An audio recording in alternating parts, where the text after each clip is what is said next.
E aí, pessoal, vamos continuar a nossa matéria de Direito Constitucional? Nós temos alguns temas hoje bem bacanas aí para se trabalhar neste bloco. Nós vamos ver agora algumas regrinhas que corroboram com aquelas regras de segurança jurídica que nós temos visto aí ao longo dessas aulas. Você deve ter percebido que dentre as cinco espécies de direitos individuais, essa aqui é a mais complexa, a maior, é aquela que tem um conteúdo mais provável de ser cobrado na sua prova. Então, eu te oriento aí novamente a manter aí uma intensidade na leitura do texto constitucional, tá? Não pode baixar a bola, tem que manter o ritmo. E às vezes você está estudando, está assistindo nossa aula aí, e não importa o lugar do Brasil onde você esteja assistindo essa aula. E você fica falando, poxa, mas estou assistindo essa aula, mas não tem edital aberto, não tem concurso. Olha só, essa aula que você está tendo aqui, você pode fazer a maior parte dos concursos no país que estão abertos em que tem a disciplina de Direito Constitucional. Então, é uma aula que tem um nível aí, tanto para técnico como para analista, que dá para você se sustentar. Você vai ver agora, por exemplo, no tema que nós vamos trabalhar, que é o tema da extradição, nós vamos elencar alguns elementos aí que tem uma profundidade razoável e dá para você encarar concurso até de analista, tá? Com muita tranquilidade. Vamos então? Vamos ver agora a regra de extradição. Primeira pergunta, que deve se esclarecer antes de nós irmos para o texto constitucional. O que é extradição? A extradição, ela é um acordo bilateral celebrado entre países numa forma de cooperação internacional. Daniel, cooperação para quê? Cooperação para o combate ao crime. Isso mesmo. A extradição, ela dentro desse acordo, permite que um país solicite a outro que entregue uma pessoa que ele quer processar. Então, imaginemos que um brasileiro cometa um crime aqui no Brasil e ele fuja para o outro país. Vamos pegar aqui o Paraguai, que é bem pertinho. Então, o cara foge para o Paraguai. Se porventura o Brasil quiser punir esse cara aqui, ele vai lá, bate na porta do Paraguai e fala, Paraguai, tem um brasileiro meu aí, me entregue ele de volta. Isso é extradição. Da mesma forma, pode ocorrer o pedido por parte de outro país. Uma pessoa, um japonês, comete um crime dentro do Japão, foge para o Brasil. Se o Brasil tiver acordo bilateral de extradição com o Japão solicita a entrega do japonês, o Brasil vai achar esse japonês e devolver para o Japão para que ele seja processado lá. Isso que é extradição. Bem simples, bem tranquilo. Ok? Dentro da doutrina, costuma-se fazer uma divisão de extradição em duas espécies. É a chamada extradição ativa e a extradição passiva. O que é extradição ativa? Extradição ativa é quando o Brasil pede extradição de alguém. Isso mesmo. O Brasil pede extradição de alguém para outro país. Isso nós chamamos de extradição ativa. O que é extradição passiva? É quando um país pede extradição de alguém para o Brasil. Viu como é que é simples? Se o Brasil age pedindo extradição ativa. Se o Brasil é demandado um pedido de extradição por outro país, extradição passiva. A nossa Constituição Federal, ela se preocupou em regular a extradição passiva. E daqui a pouco nós vamos ler os dispositivos constitucionais e vamos analisá-lo. Mas, no que tange a extradição ativa, é importante que fique registrada a seguinte informação. Qualquer pessoa pode sofrer extradição ativa no Brasil. Qualquer pessoa. Tanto o estrangeiro, quanto o brasileiro nato e um brasileiro naturalizado. Daniel, o brasileiro nato também pode sofrer extradição ativa? Sim, brasileiro nato pode sofrer extradição ativa. Imagina, eu sou um brasileiro nato, eu, Daniel, sou um brasileiro nato. Beleza, eu vim aqui e mato meu cinegrafista aqui, porque ele me filmou e eu fiquei muito feio. Não que isso seja impossível, mas ele não conseguiu editar PowerPoint do jeito que eu tinha pedido para ele ali, para melhorar a minha imagem. Eu fico bravo, vou lá e mato meu cinegrafista aqui. Pois bem, sou brasileiro nato. Eu mato ele, já que eu sou um cara esperto, conheço o direito constitucional um pouquinho, eu vou fazer o quê, gente? Imediatamente eu vou fugir para o Paraguai, que é aqui pertinho, vou para o Paraguai e fico lá. Você acha que o Brasil não pode ir lá querer me pegar de volta para me punir? É lógico que pode. Logo, na extradição ativa, o Brasil pode solicitar extradição para outro país, tanto do brasileiro nato quanto naturalizado, quanto do estrangeiro. Ficou claro isso aqui? Beleza. Aqui você tem que ter atenção, por quê? Porque esta regra, ela não está escrita na Constituição. Ela é fruto da construção doutrinária e jurisprudencial. Eu não me recordo de uma questão em prova envolvendo extradição ativa, de forma que eu te dou a seguinte orientação. Se ele não especificar o que eu trouxe para você da ideia de extradição ativa, você tem que responder a questão de extradição na tua prova com base no conceito de extradição passiva. Então, se na tua prova ele não apresentar um contexto de extradição ativa, você esquece ela e pensa sempre em extradição passiva, como tem ocorrido nas provas que nós temos visto por aí. Ok? Vamos então entender a extradição passiva. Para nós compreendermos as regras, eu quero que você leia comigo os incisos 51 e 52. Nenhum brasileiro será extraditado, salvo o naturalizado, em caso de crime comum, praticado antes da naturalização, ou de comprovado envolvimento em tráfico ilícito de entorpecentes e drogas afins da forma da lei. E o inciso 52, não será concedida extradição de estrangeiro por crime político ou de opinião. Em linhas gerais, são apresentadas 3 regras referentes à extradição passiva. Uma primeira regra diz respeito ao brasileiro nato. Uma segunda regra ao brasileiro naturalizado.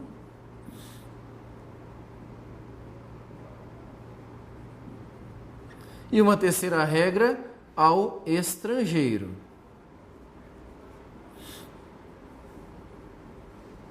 Não se preocupe agora com a diferença entre nato e naturalizado, mas em linhas gerais, né? Brasileiro nato em regra, aquele que nasce no Brasil, ou aquele que tem o sangue brasileiro. Brasileiro naturalizado é aquele estrangeiro que se pede para naturalizar-se brasileiro. Então, os dois são brasileiros. E estrangeiro é aquele cara que é estrangeiro. Você sabe o que é um estrangeiro, tranquilo? Vamos lá. A Constituição trouxe 3 regras aqui para nós. Primeira regra, no que tange a extradição passiva, é em relação ao brasileiro nato. Segundo a Constituição Federal, brasileiro nato nunca poderá ser extraditado da forma passiva. Significa dizer o quê? Eu sou brasileiro nato, vou lá no Japão, cometo um crime e volto correndo para o Brasil. Se o Japão ligar para o Brasil e falar assim, manda esse brasileiro aí para responder pelo crime aqui, o brasileiro não vai me entregar. O Brasil não vai me entregar, porque eu sou um brasileiro nato. Brasileiro nato não pode ser extraditado. Ficou claro isso aqui? Não esqueça essa informação. Aí você pode estar pensando, Daniel, mas o brasileiro, se não pode ser extraditado, significa que ele vai ficar impune. Então essa é a solução? Você comete o crime lá fora e volta correndo para o Brasil, que você nunca mais vai ser punido? Não, eu não disse isso. Você não será punido lá, mas a legislação brasileira permite que se aplique a punição aqui no próprio país. Então você vai responder por este crime aqui. É claro que dependendo da circunstância. Ok? Isso só vocês verão num dia, numa disciplina de Direito Penal. A segunda regra que nós temos diz respeito ao brasileiro naturalizado. Brasileiro naturalizado pode ser extraditado? É claro que pode. Em 2 hipóteses, o brasileiro naturalizado, ele pode ser extraditado. A Constituição diz que o naturalizado pode ser extraditado se ele praticar crime comum. Crime comum antes da naturalização, ou se ele se envolver com tráfico ilícito de drogas. E aqui a Constituição não diz que é antes da naturalização, ou seja, é a qualquer tempo.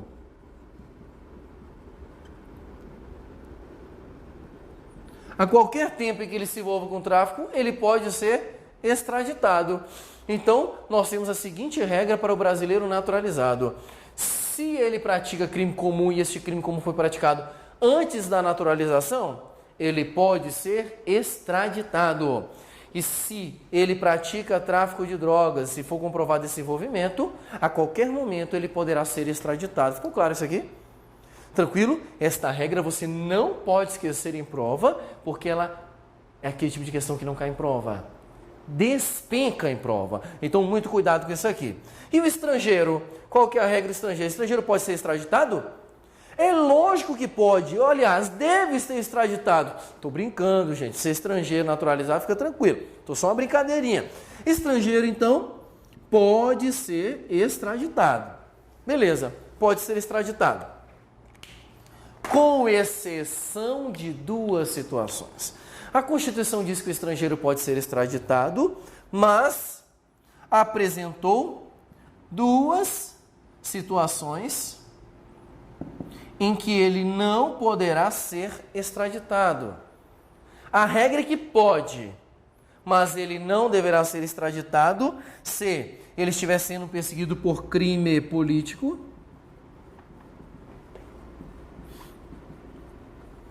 ou crime de opinião.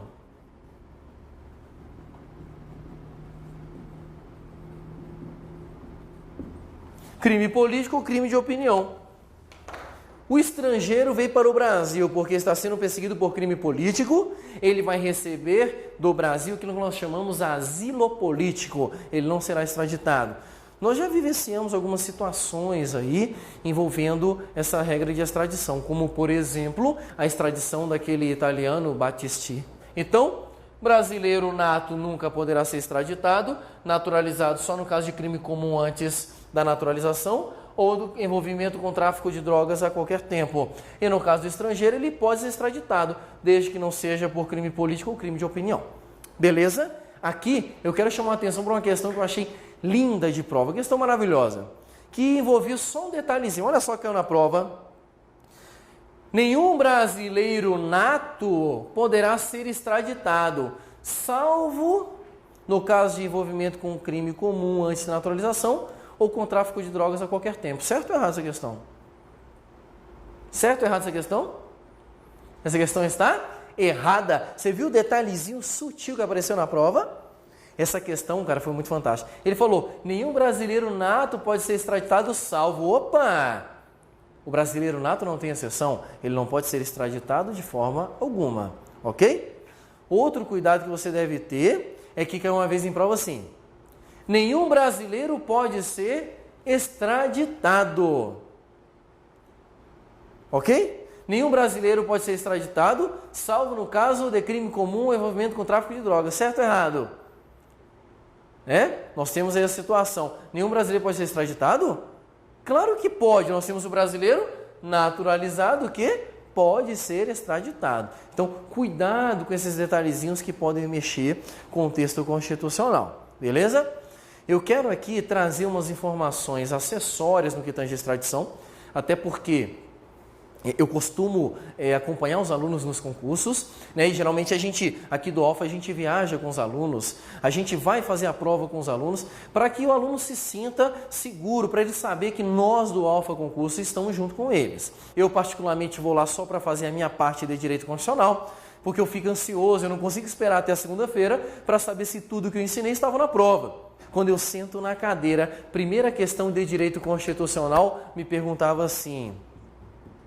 O que é princípio da especialidade? Aí eu olhei aquilo lá, aí eu falei, putz, eu não falei isso aqui para os meus alunos.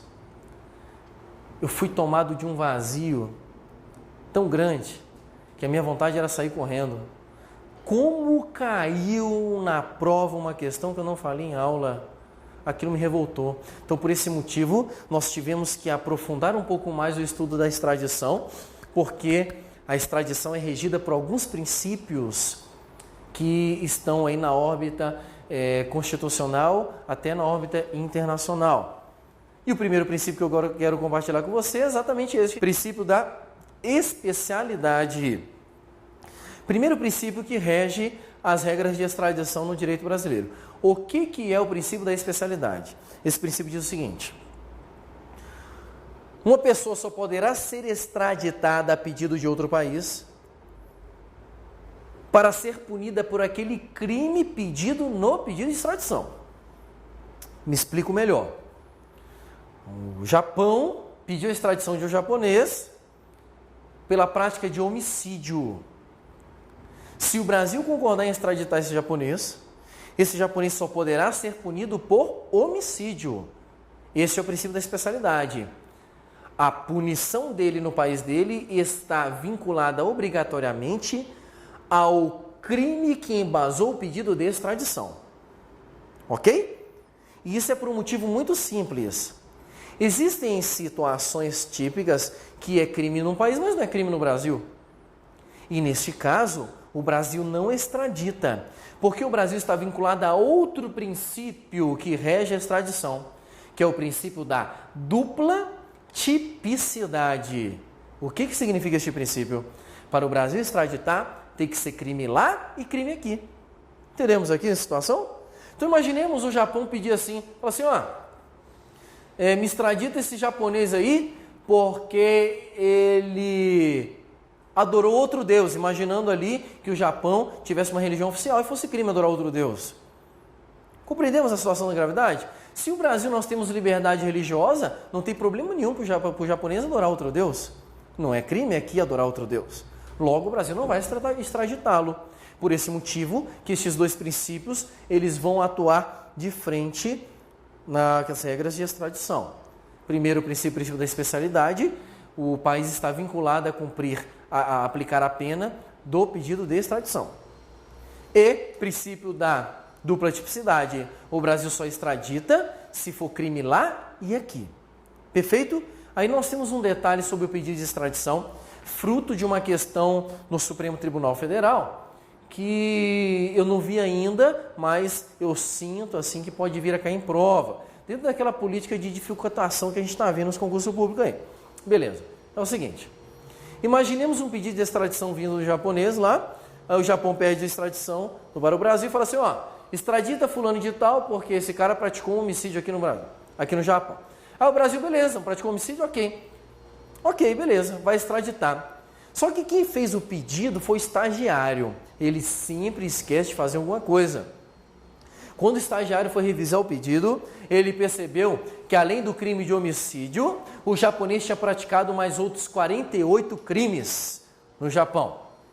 Ora, de acordo com o princípio da especialidade, aquele japonês só poderá ser punido pelo crime de homicídio. O que o Supremo Tribunal Federal já aceita? O Supremo entende o seguinte, que é cabível um pedido extensivo ao pedido principal de extradição. Exatamente. Então, seria possível que o Estado requerente fizesse um pedido depois, com um pedido de extensão, falando assim, olha, foi mal, mas eu esqueci de dizer que ele também praticou outros 48 crimes, eu quero a extradição dele por todos os crimes.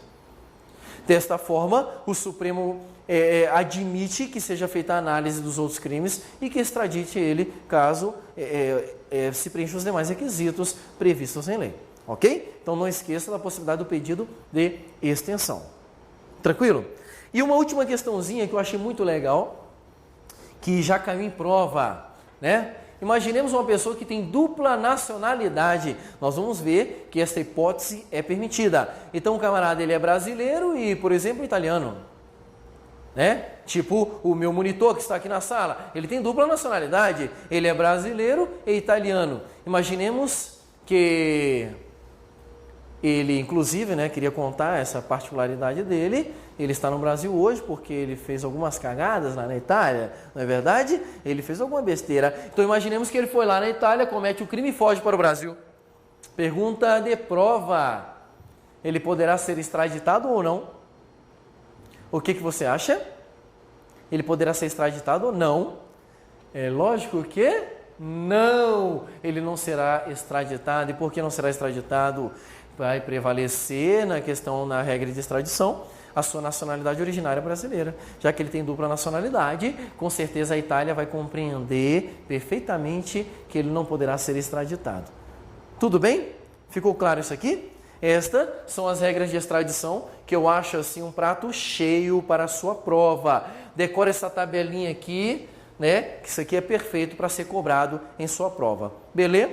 Vamos ver mais umas regrinhas aqui de segurança jurídica. Nós temos aí mais um princípio constitucional, que é o chamado princípio da presunção de inocência ou da não incriminação, que está previsto aí, gente, no inciso 57.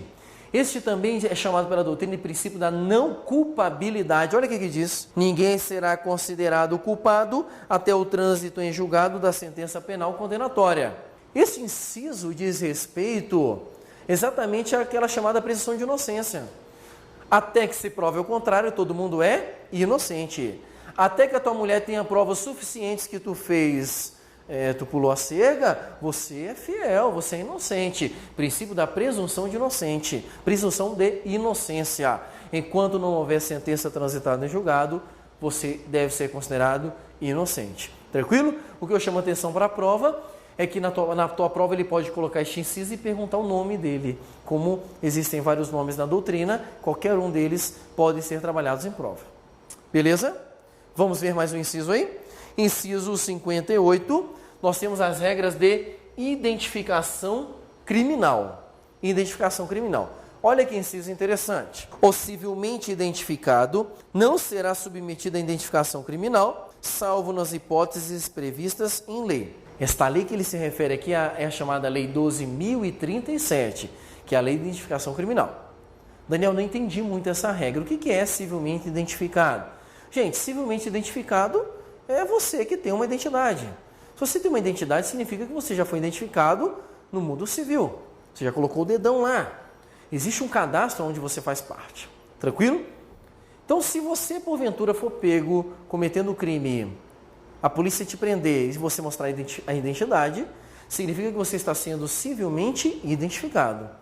A regra constitucional é, se você mostra a identidade, ou seja, se você é civilmente identificado, você não poderá ser identificado criminalmente.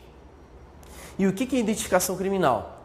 É aquela que os nossos pais geralmente chamavam de tocar piano. Você é preso e tem que sujar os seus dedão novamente lá para fazer identificação criminal. Isso é antigamente, né, gente? Hoje a polícia está modernizada, você chega lá, tem um aparelho digital, você coloca lá, ele vai captar sua digital automaticamente sem sujar os seus dedos. Então pode cometer o crime tranquilo, que você não vai sair com seus dedos sujos. Gente, quem é identificado civilmente, em regra, não precisa passar por identificação criminal, mas a Constituição ressalvou hipóteses previstas em lei. Na Lei 12.037, nós temos hipóteses como, por exemplo, imaginemos aquele cara que já responde processo por falsificação ideológica. Um cara que falsifica documento, você vai confiar no documento dele? É lógico que não. Então, seria possível que você identificasse criminalmente ele, mesmo ele apresentando a identidade. Ou então, imaginemos, né? Nós temos aqui até o nosso amigo Joé aqui, que é o nosso cinegrafista. Ele tem uma identidade quando ele tinha 6 anos de idade, ele tirou a primeira identidade dele. Mas se você olhar a lata da criança hoje, você vai ver que não tem nada a ver. Aí o Joé é preso, quando ele tira a identidade e mostra, vai olhar lá, o policial vai olhar, meu filho, isso aqui não é você não. Se não for possível identificar a foto da pessoa com a identidade, a lei vai permitir que você identifique ele criminalmente. E assim existem outras hipóteses previstas na Lei 12.037, que não é o alvo do nosso estudo. O que eu quero que você recorde e você não se esqueça é que é possível realizar a identificação criminal, mesmo das pessoas que já são identificadas civilmente. Tranquilo? E mais um inciso aí, inciso 59, esse inciso muito bacana também. Será admitida a ação privada nos crimes de ação pública, se esta não for intentada no prazo legal. Pois bem, essa matéria aqui ela deve ser estudada junto à disciplina de processo penal. É uma matéria específica, não tem nada a ver aqui com a nossa disciplina, mas para que você compreenda esse inciso, eu preciso te trazer um panorama inicial sobre essas regras de processo penal. Então, o que acontece? Em linhas gerais, a ação penal, que é o que move o processo penal, que é o processo que vai fazer a condenação de uma pessoa que cometeu algum crime, ela pode se iniciar e pode se dar de duas formas. Ou ela é uma ação penal pública, ou ela é uma ação penal privada. A ação penal pública é aquela que é movida pelo próprio Estado. Geralmente são crimes em que o Estado tem interesse em ver a pessoa sendo punida. A ação penal privada é aquela ação que é movida pelo próprio ofendido. A ação penal privada é aquela que o Estado não está muito preocupado com aquele crime. Mas a pessoa que se sentiu ofendida pode mover uma ação porque ela ficou chateada com o que aconteceu com ela. Isso nós já chamamos de ação penal privada. Mas se você ler bem o texto constitucional, você vai descobrir aqui que existe uma tal de ação penal privada subsidiária da pública. Quando que esta ação ocorre? É quando a ação penal pública não foi intentada no prazo legal. Gente, em regra, quem dá início à ação penal pública é um órgão chamado Ministério Público. E pode ter ocorrido, por exemplo, do Ministério Público ter pegado a investigação criminal daquele crime, sentado em cima e falou assim, não vou mexer com isso aqui não, eu tenho muita coisa para fazer. E aquela ação penal vai protelando. A pessoa que foi vítima do crime pode perceber aquela situação e ficar assim, poxa vida, será que ninguém vai dar importância para o que fizeram comigo? Esta pessoa, então, ao invés de esperar o Ministério Público mover a ação penal pública, que deveria ser feita, ela move uma ação penal privada no lugar da pública. Para quê? Para dar o start, o início daquela ação penal. Logo, nós temos aqui o Instituto da Ação Penal Privada subsidiária da pública. Não significa que o Ministério Público não mais vai dar seguimento àquela ação. Pelo contrário, o Código de Processo Penal permite que o Ministério Público avoque a sua competência a qualquer momento. Inclusive fiscalize aquela petição ou até substitua aquela ação penal privada que deu origem àquele processo. Mas uma coisa é importante, a Constituição garante o direito de se entrar com uma ação penal privada subsidiária da pública. Ok? Se atente ao texto constitucional referente a este inciso aqui, que você não vai passar apertado em prova. Como eu já havia prometido, neste momento a gente encerra o rol daquilo que eu considero segurança jurídica. Beleza? Então nos encontramos aí no nosso próximo bloco. Até mais!